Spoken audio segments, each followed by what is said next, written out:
Hi friends, இன்றைக்கி பார்த்திங்கன்னா நம்ம நூடுல்ஸ் செய்ய போகிறோம். ஃபர்ஸ்ட்டு வந்து அதை ஒரு அடுப்பில் போட்டு நல்லா கொதிக்க வச்சுக்கோங்க.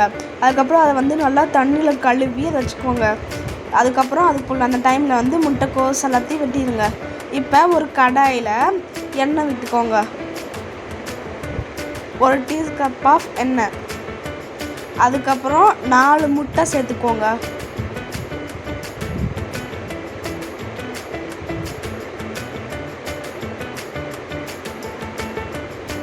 யாருமே சப்ஸ்கிரைப் பண்ணாமல் பார்க்குறீங்க காய்ஸ், ப்ளீஸ் சப்ஸ்கிரைப் பண்ணுங்கள். அப்புறம் அந்த லைக்கையும் தட்டி விட்டுருங்க. அதுக்கப்புறம் 1 டீஸ்பூன் ஆஃப் பெப்பர். இங்கே எல்லாத்தையும் அரிஞ்சு வச்சுக்கோங்க. இது நல்லா கிண்டி விட்டுக்கிட்டே இருக்கணும் கொஞ்சம் நேரம். இந்த பதத்துக்கு வந்ததுக்கப்புறம் இந்த பதத்துக்கு வரணும் முட்டை.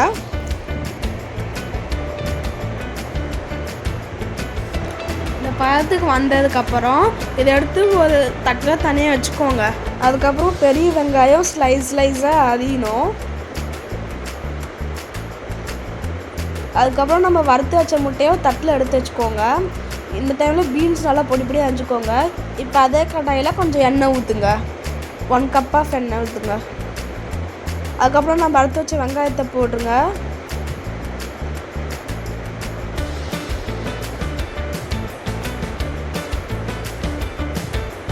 நல்லா வணக்கி விடுங்க, அந்த பச்சை வாசம் போகிற வரைக்கும்.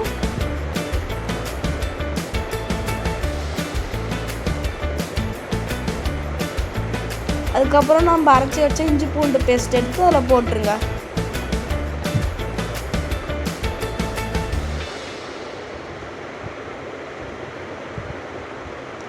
நூடுல்ஸ் தேவையான எல்லாமே ரெடி பண்ணி வச்சுருங்க முன்னாடியே. அதுக்கப்புறம் நம்ம அரைஞ்சி வச்ச காயெல்லாம் போட்டுருங்க.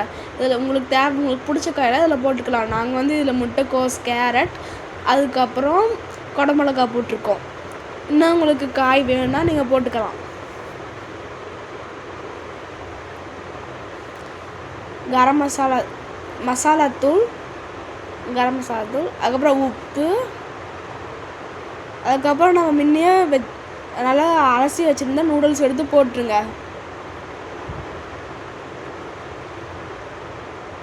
நூடுல்ஸை பொறுமையாக போடுங்க காய்ஸ்.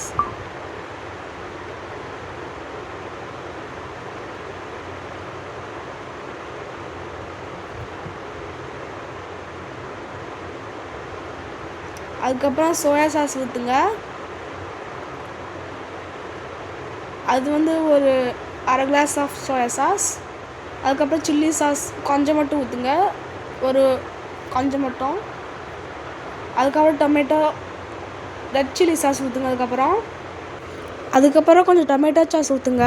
அந்த வீடியோ மட்டும் நான் ப்ளே பண்ணுறேன், அதுக்குள்ளே வீடியோ ஆஃப் பண்ணிட்டேன்.